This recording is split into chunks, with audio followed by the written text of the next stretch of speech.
শরীয়তপুরবাসীর উদ্যোগে ইতালির ভেনিসে উদযাপিত হয়েছে ঈদ পুনর্মিলনী অনুষ্ঠান। বিস্তারিত জানাচ্ছেন এমদাদুল হক এমদাদ।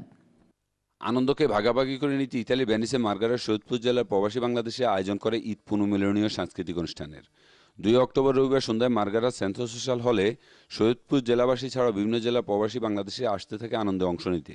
অনুষ্ঠানে মোহাম্মদ আলীর সভাপতিত্বে ইব্রাহিম খোকনের পরিচালনায় বক্তব্য রাখেন শাহজাহান কবির ইদ্রিস, কাজী আব্দুর রব, আজাদ শরীফ, আব্দুল আজিজ হাওলাদার ছাড়াও শরীয়তপুর জেলার বিশিষ্ট ব্যক্তিবর্গ কাজী আব্দুর রাজ্জাক, জিলানী খলিফা, ফারুক আলম কবিরা, শাহ আলম ফকির, মুজিবুর কাজী, রোমান মাল, শাহ আলম হাওলাদার এবং অন্যান্যদের সার্বিক সহযোগিতায় অনুষ্ঠানটি প্রাণবন্ত হয়ে ওঠে। বক্তারা বলেন, আমরা যদি একসাথে মিলেমিশে কাজ করি তাহলে আমাদের বাংলাদেশি কমিউনিটি আরও সুন্দর ও শক্তিশালী হবে। আতিকা ইয়াসমিন লাকি ও নাসরিন স্বপনের উপস্থাপনায় সাংস্কৃতিক অনুষ্ঠানে সঙ্গীত পরিবেশন করেন বাংলাদেশ সমিতি ভেনিসের সভাপতি মোহাম্মদ আলী, রোমে স্বপন কুমার, বলোনিয়ার বিপ্লব, স্থানীয় শিল্পী মানসী পাল, সাদিয়া মো, শামীম, বাংলা স্কুল ও সূর্যমুখী সাংস্কৃতিক শিল্পগোষ্ঠীর শিল্পীবৃন্দ। নৃত্যে ছিল শারমিন রাসহ আলফি। বিশেষ আকর্ষণ থাকে লন্ডন থেকে আসা ইউরোপে দর্শক মাতানো কণ্ঠশিল্পী রসনারা মনি ও রোবাজ জাহান।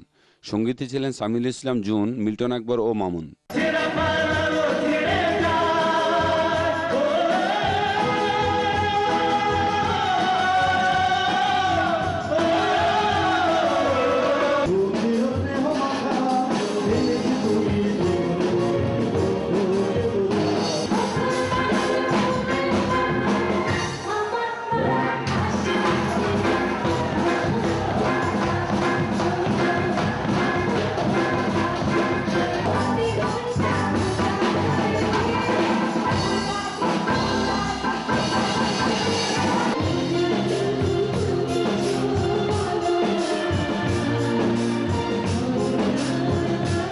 ইতালির ভেনিস থেকে এমদাদুল হক এমদাদ, চ্যানেল আই।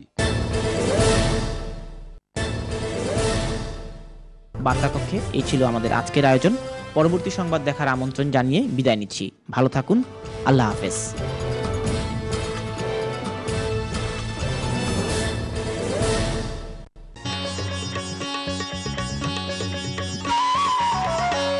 আপনারা দেখছেন চ্যানেল আই।